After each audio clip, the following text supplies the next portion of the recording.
Sean lives for these days, I tell you. I'm like, Sean, it's kind of early. I'm not sure I want to get up, but it's college football. I know it's college football, but we're going to do an NFL show. Everybody does NFL. Nobody does college football, but it's college football. I love college football. I get all my college football picks right. All right, I'll get up, and here we are. And it's funny. Last night, I was so confident about the college football. We split that one, and then I went 1-2. And then baseball, which I almost did pretty much on the fly. I was 4-0 in baseball. Go figure how that stuff works. Well, that's just how it goes, man. Baseball, I lost the Yankees. Sean got me on that one. We tied on that other one. I can't even remember who played. Middle Tennessee and Charlotte. Yeah. Yeah, I don't understand something. I mean, college football, coaches, there is a thing called defense. You can't outscore the other team if the other team scores every time they get the ball. You know what I mean? Yeah. That's what happened in that Charlotte game, that second half. Hell, they scored. I think they got stopped one time and missed a field goal, but every other possession was like 10 plays, 70 yards, touchdown, like 1.5 minutes. Yeah, and those two teams really haven't had a good offense all year, but they met their match defensively. Nobody was stopping anybody, so their offenses look like juggernauts. Yes, indeed. I guess they don't play defense. I just didn't understand that. And then that Virginia game, Wake Forest does have a defense. Virginia, I was getting a little nervous there in the third quarter, though, on that under 70.5, though, because I'm like, oh, man, these two teams are scoring like 35 points in the quarter, but only 3 in the fourth quarter. So I was pretty thrilled about that. And then, the funny thing, Sean, we should have a way. I mean, we do probably have a way, but maybe we should start posting some stuff in game, too, because Syracuse had the ball and they were getting 3.5 points with like 1.5 minutes left. So I said, you know what? I'm going to take Syracuse. They ended up punting. And then the guy got sacked and fumbled, and they scored the field goal to win. But I also took the over then in the Fresno State game when Fresno State was down 14-0. I figured they're not going to come back and probably cover, because at the time the in-game line was still like 14 for Fresno State to cover. But I figured at some point their offense is going to wake up and they're going to score. So I did the in-game parlay and got like plus 205 or something like that, which was crazy because there's only like 1.5 minutes left in the Syracuse game. One team was going to win, one was going to lose. And I thought it was pretty obvious at that point that the teams were going to score some points the rest of the way in that Fresno State game. Yeah. Yeah, UNLV scoring 30 points. How did that happen? I mean, I don't even know if they've scored 30 points all year going into yesterday. It's just you don't know what you're going to get week to week in anything, really. From day to day, week to week, minute to minute. Or in the course of some games, stuff switches in a moment, right? Oh, yeah. And Syracuse surprised me, too. I mean, when Liberty came back to tie it, I thought Liberty had it at that point. And, with the fumble and stuff, it was Liberty lost it themselves. Yeah, well, I mean, I just figured at that point in time, it was 3.5 that even if Liberty got the ball back, they're going to try to kill the clock and score a field goal at the end. Yeah, not really go for the touchdown. So they don't want to give them a chance to get back in the game. The hardest thing about live betting is just getting it in quick enough before that line changes again. And I actually had to do the recheck your location thing, and I actually did get it in, which was pretty cool. And I could have waited. I kind of got a few more points once they punted. It went from like 3.5 to 4.5, and then it dropped immediately to 2.5. And then, of course, once Syracuse got the ball, that whole line flipped from Syracuse getting 3.5 to Syracuse laying 2.5. So they kind of knew that the field goal was coming. Well, there's a ton of college football games today. I'm not going to go through every game, Sean. If there's a game you want us to cover, hit us up in the comment section. I'll tell you what my computer model says. And then when I've researched, because my computer model gives me ideas, and then I go look and do the independent research to confirm or ignore what the computer model says, and that's that. So, all right, Sean, let's start with you. Who do you like in college football? So I'll try to do this time-wise, so we start at 12 o'clock here.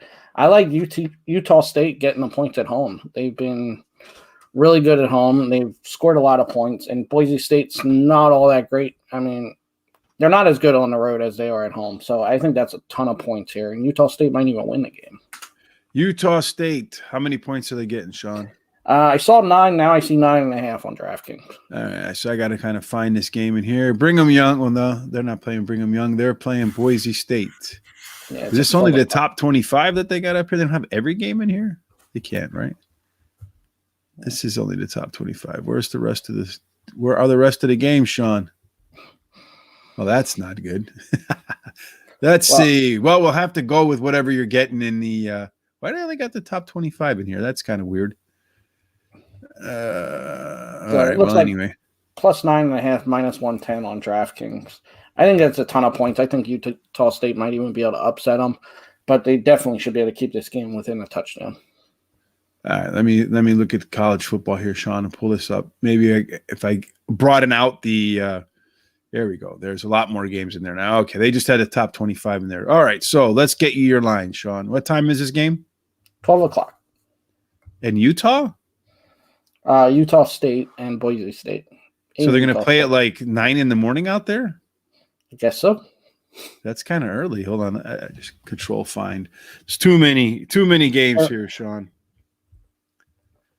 This is the problem with college football, my friend. This is just great. Okay, who do you like next? I'll go find it, and then we'll take it from there. Okay, so this is found it. All right, here we go. It's the Utah State, Boise State. You're getting 9, and the line is minus 108.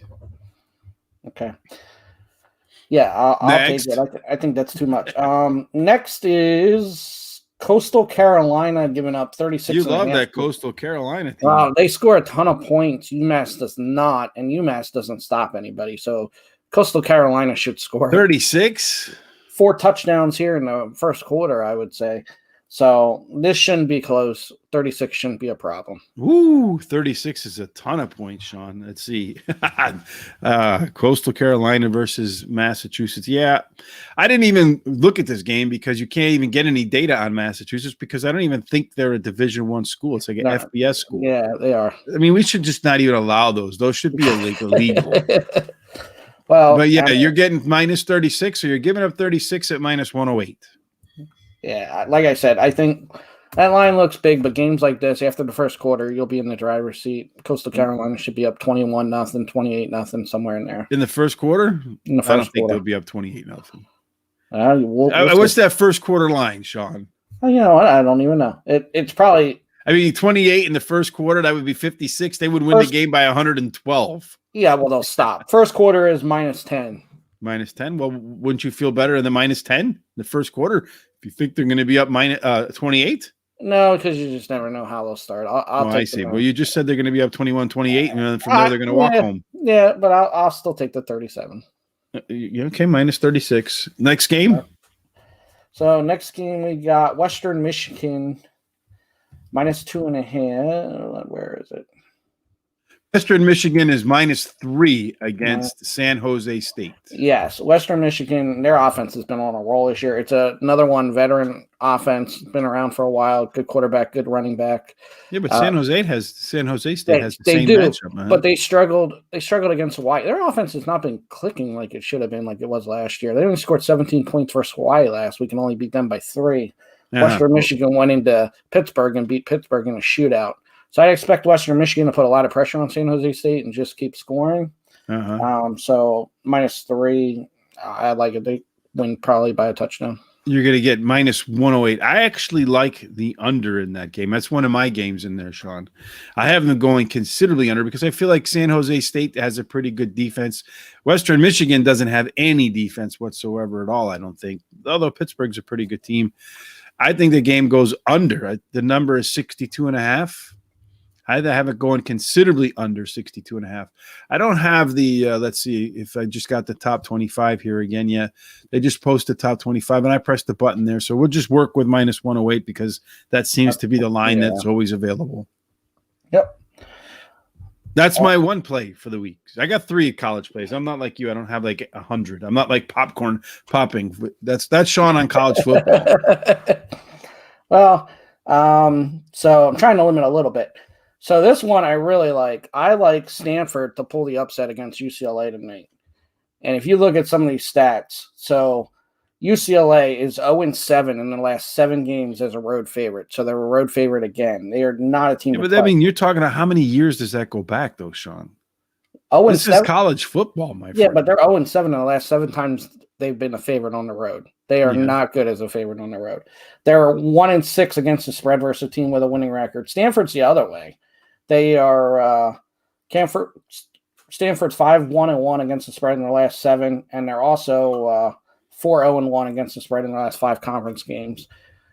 There's a lot of stats, and Stanford's probably just a better overall team anyway. You think so? They haven't played that great this year. Well, there's a reason why UCLA is given 4 on the road. Stanford switched their quarterbacks 2 weeks ago, and this quarterback has really been lighting it up. So, and who did they play in those 2 weeks? These little sisters of the poor and little brothers of the poor. Hey, I think with UCLA, with those stats, that they're not good as a road favorite. Yeah, but I discount all that stuff in college football, even in pro football, because personnel changes. It's a different team.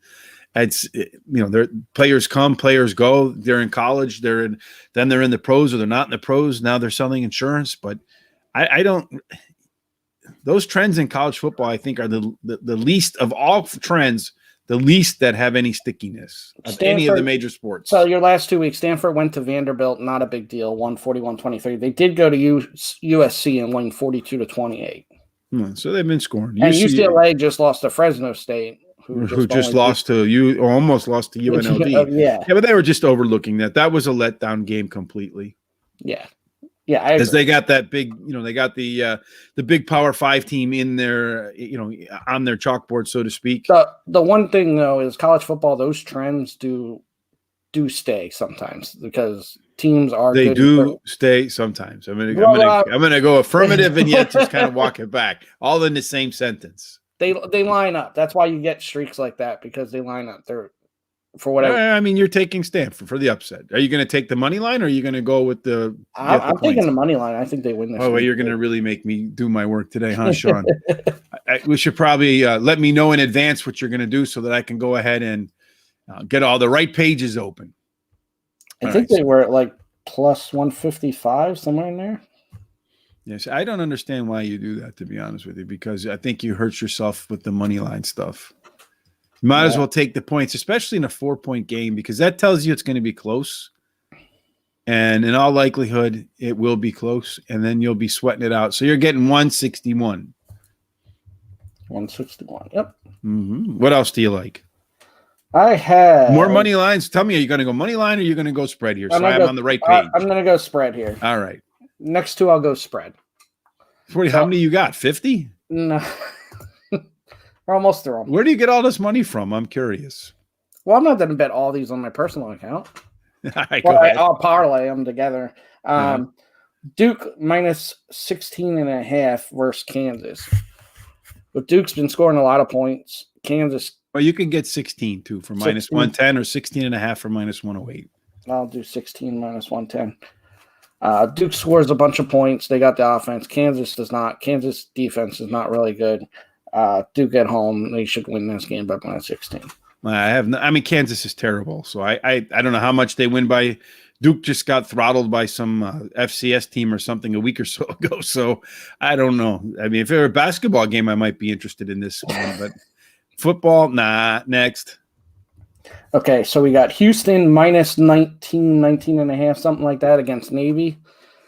Again, Houston scores a ton of points. Navy's offense has absolutely been dreadful this year.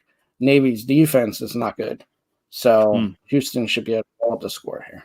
19 minus 108, Sean. Are you done, or do you have more? I have at least one more here. At least one more. Holy Lord. So, all right, go ahead. West Virginia getting the points against Oklahoma. Oklahoma's been overvalued this year. Their offense is not as good as it was supposed to be with Spencer Rattler. They'll give up points defensively, too. So I'm getting 17.5 with West Virginia. I think you're getting 17.5 at minus 108. I have to say, this is a game that would worry me, Sean, a lot, because the offensive line for West Virginia is kind of dinged up and not that good to begin with. And the one thing Oklahoma has is they might be terrible on offense so far this year, but their defense has come through for them, and they're going to get a ton of pressure on that quarterback from West Virginia. I would expect West Virginia to turn the ball over a lot. Well, but West Virginia's best player is their running back too, so they should be able to run the ball and. Well, you got to block for the running back, Sean. You just don't. You do, but I'm just saying they don't have an off. I'm telling you, their offensive line is dinged up, and that the likelihood they're going to probably get behind, because I do think Oklahoma will score. And if they do score and they get behind, running is not in question anymore. So I think this is a game that Oklahoma could get it out of hand. But I know Oklahoma struggled so far, but they're due for an offensive outburst. I would be worried about this one. Okay. So I just put it in for a win for you. Yeah, thank you for that. You're welcome. Now we'll go. This will be my last play. I had one other, but I'll leave that one out. I'm just nervous about. I had Michigan State giving up 4 to Nebraska. I'll probably do it in my personal account. I'm afraid Michigan State after that big win against Miami, though. They have that letdown. Yeah, and but is that really a big win? I mean, it might be a big win on paper, because of what Miami used to be. But I mean, Miami is no longer Miami. Miami is like. I don't know if they're even better than Pittsburgh or maybe Florida Atlantic. They're what are the maybe they could be the 3rd or 4th best team in Florida, and that's saying something because Florida State's terrible. Well, yeah, Florida State's like the worst team in Florida. But anyway, so the one I really like here, and I'm going to do the other way, like you said. And this one, Kansas State against Oklahoma State, they get around 5 points. They might even win the game, but I like the 5 points here. Kansas State, yeah. Let's see. How come it's Arkansas State? Okay, Kansas State getting 5.5, Sean, for -108. Might as well take the hook, right? So that line is actually moving away from you because they were at 5. So the money is coming in on Oklahoma State. I would be a little bit. I was looking at that game too because I feel like that's a game that you probably are on the right side of the game, Sean. But as I looked at it a little bit deeper, I decided to come off it because I feel like. Their weakness, Kansas State's weakness. I know they both play good defense too. So, I mean, it'll be a tough one. I think if I were going to go in that game, I would probably look at the total and maybe go under because both teams kind of are good at stopping what the other team is good at, right? Yeah. All right. For me, Sean, since you used up, I don't think there's any college football games left, right? I mean, I used them all up. SMU is getting 9.5 against Texas Christian. Texas Christian's been known for their defense, right? Their defense has not been so solid this year. And that SMU squad, the quarterback left Oklahoma. His coach is now at SMU. They're probably wishing at Oklahoma that the quarterback is still at SMU. He's leading the nation in touchdown passes, I think. So I'm going to go ahead and take SMU, and I'm going to take that 9.5 points, Sean, at -108. Okay. And then I have one other game, University of Texas, San Antonio, UTSA. How I ended up on this spot, I don't know, against Memphis. They're getting 3. Were they getting 3 when I did this yesterday? Yes, they were getting 3. Yeah. I'm going to take UTSA to cover this game with the 3. I think they have a chance to win this game outright too, but I'll take the point, Sean, at -108. And those are my 3 college football picks for today. One thing I'd say about the UTSA and Memphis game, and I agree with you, they have a chance to win. It probably goes over too. Both all offensive oriented. That's kind of, and I don't really like that though. When I'm getting 3 in one of those games that just goes back and forth, because you're going to be behind 10, then you're going to be up 14, and then you're going to be behind 7, and you're like, this sucks, because you're like, yeah, I got it, and then you're like, no, I don't. Oh, I got it. Come on, now you got to score a touchdown at the end and make a 2-point conversion. Let's go.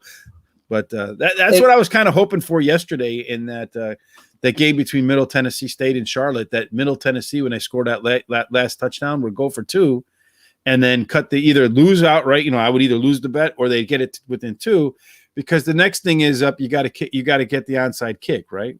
Mm-hmm. So I would probably go for 2 in that spot. I know it's probably stupid, but that way, if I did recover, because the onside recovery is pretty slim, right? But if you do get it, then you only have to march so many yards, and if you make the make the field goal, you actually win instead of going to overtime. And some of the coaches that play by the analytics and they go by the card, they do exactly that. They'll go for 2. Yeah, that's what I would have thought about doing, but I was happy that they kicked the extra point. You know what? No. I actually thought I won because I had Charlotte -2.5, but I forgot on the show it was -3. Yes. Well, that's what counts, man. So you did not win. I was thinking I had him +3.5. So I thought, well, maybe I got that lucky hook there, but no, not at all. That doesn't happen to me. That happens to Sean. Not all the time. All right. So that wraps up college football, Sean. And then as far as baseball is concerned, I know you probably say you don't have anything in the baseball docket today. Is that right? Not right now. As we go on here, maybe. Maybe you'll have some baseball. Yeah. All right. I have a couple baseball things for us today to look at. So I'm looking at in the Major League Baseball. I have for today, I'm taking Houston, Sean, minus 125. On the road, they have the pitching matchup in that game is their advantage. I don't have the matchups in front of me right now. Let me go ahead and pull up the money line for baseball. NCAA football. Let's do Major League Baseball, and let's go ahead and get I think it's going to be minus 108 anyway, right? Probably. So in the baseball matchup for today, we have the Houston Astros are minus 122, Sean. And you have Framber Valdez versus Sean Manaea. Two lefties. Both teams are pretty good against left-handed hitting. Houston has gotten much better of Manaea than Oakland has gotten of the Framber Valdez. And Oakland went on like a big scoring streak yesterday, so they're probably due to put up a 0, right? Because when they don't really score a whole lot of runs. And I'm going to do something, Sean, that you tried to do the last couple of days. So I guess when lest you do it a fool, it says argue with a fool lest you become a fool. That's a Solomon saying from the Bible. Yeah, lest you follow a foolish bet, you make a foolish bet is the sports version. But I'm going to go ahead and I'm going to take the Angels to beat Seattle today. Oh God, I'm breaking a rule at the same time. But Barrera has pitched much better against the Mariners than Anderson has pitched against the Angels. I'm going to get plus 126, Sean. So I'm going to put 20 on that as well.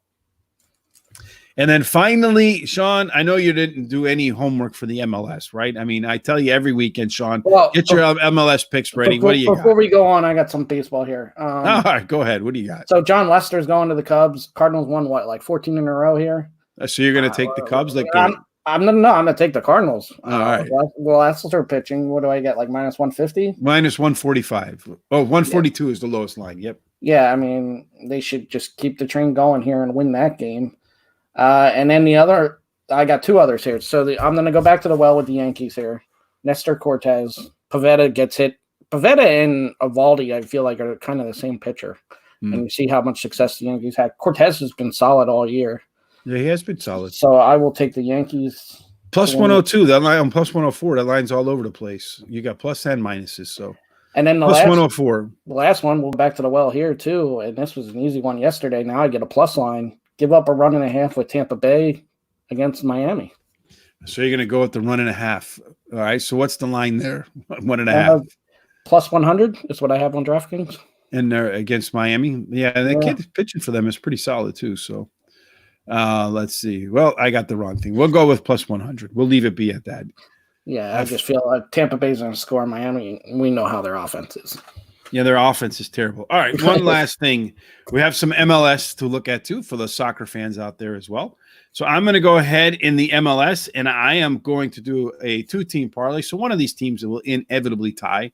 That's for sure, Sean. And that is DC United against FC Cincinnati. They have just an enormous goal differential advantage. My simulator says they have an 80% chance to win. We'll see if that's true. And then on the other side, I'm going to take the Colorado Rapids versus Toronto. Toronto's given up more goals than just about anybody ever has in soccer. You put the two teams together, Sean, and I think the plus line is like 119, which is terrible for soccer, but I'll take it. Yeah, it did sound low, but that what is that? The police are there to get you? No, somebody's cooking breakfast and set the fire alarm off. So yeah, it's plus 119 on that. Yeah, so I mean, those are low odds, but obviously they feel pretty good, like you do. Well, they're really high goal differentials, so I mean that's why it's like that. So we'll be back tonight, Sean. What time? Like 9:30 Eastern. 9:30 Eastern. Yep. To do a little bit of NFL football. I got to put together the power rankings yet today. I'll be working on that, and also in about 3 hours, I'll be live for Parks Racing today over at Horse Racing Radar TV on YouTube. Make sure you go check that out. We'll have analysis of every single race, every single horse, and then, of course, our picks. And then there's a contest over there too, so enter that. Yeah, and Parks has a great card today, so you guys are gonna have a lot of fun with that. And whoever's playing it should join you and join the conversation. And meanwhile, while you're here, hit that subscribe button down there on YouTube. Go over to Moneyline Madmen, sign up for a free account. Let us know who you like. And then, of course, you can watch us on YouTube at Moneyline Madmen. Well, we don't have a YouTube URL yet, but hit the subscribe button, hit the thumbs up.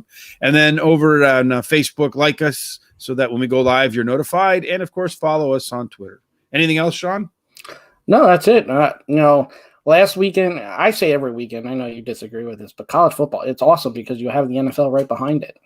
The NFL, when you're on Sunday, I love it, but Monday's right behind that. So I love what is, I don't even know what that is. I love the anticipation. I mean, as long as humans have been around, Sunday has been right behind Saturday and Monday has been right behind Sunday. I don't understand that at all.